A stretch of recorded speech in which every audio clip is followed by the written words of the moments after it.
အားလုံးပဲမင်္ဂလာပါကျွန်တော်ဒီနေ့မှာတော့မြန်မာ SKT လောကမှာတိုင်များရေးပန်းစားနေတဲ့ကားလေးနှစ်စီးကို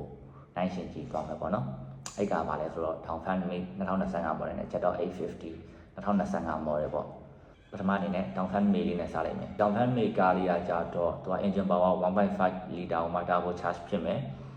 ပြီးလို့ရှိရင်ဒီမှာ horse power က204 horse power ထိထွက်မယ်ဒီမှာ torque ဆိုလို့ရှိရင်305 Newton per meter ထိထွက်မှာပေါ့နော်နောက်တစ်စီးဖြစ်တဲ့ Jet 850 Jet 850 ကလည်းengine power 1.5 liter turbo charge ဖြစ်မယ်ဒီမှာ horse power ဆိုလို့ရှိရင်တော့156 horse power ထိထွက်မယ်နောက်တစ်ခုသူ့ရဲ့ torque ကဆိုရင်တော့230 Newton per meter ထိပဲထွက်တယ်ပေါ့နော်ဆိုတော့ဒီနှစ်ခုကိုရှင်းကြည့်လိုက်တဲ့အချိန်မှာပဲ Dongfeng Mate ကတော့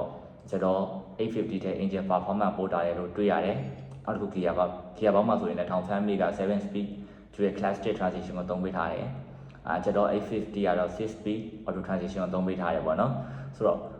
gear box မှာလည်း Dongfeng Mate က Jet 850 ထက်ပိုပြီးတော့အားတာရပေါ့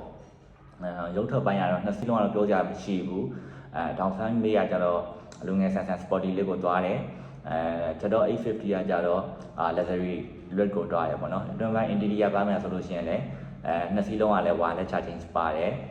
ပြီးလို့ရှိရင်အကုန်လုံး all letter ကြီးဖြစ်မယ်5 seater ဖြစ်မယ်ပေါ့နော်နောက်တစ်ခုနည်းနည်းအတွင်းကမှမတူညီတာပါလဲဆိုတော့Jet 850 မှာကရိုးရိုး sunroof ပဲပါတယ်Dongfeng Mate မှာကြတော့ panoramic sunroof ပါမယ်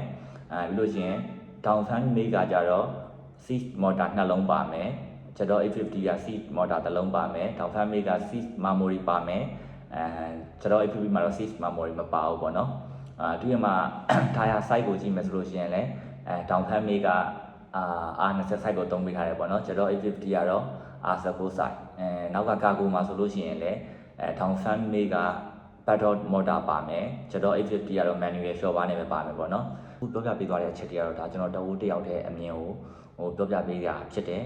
မိတ်ဆွေတို့နဲ့အမြင်သူတွေလည်းရှိမယ်အမြင်မသူတွေလည်းရှိမယ်ပေါ့နော်ဘယ်ကားလေးကမိတ်ဆွေတို့ daily use မှာပို့ပြီးတော့အဆင်ပြေမလဲပေါ့နော်ဒါလေးကိုကျွန်တော်ကနှိုင်းရှင်းလို့ရအောင်လို့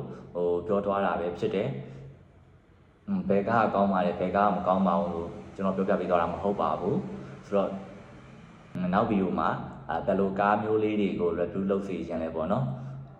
အဲ့ဒါလေးကိုလည်းတစ်ချက် comment မှာရေးခဲ့ပေးပါအောင်အားလုံးကျေးဇူးအများကြီးတင်ပါတယ်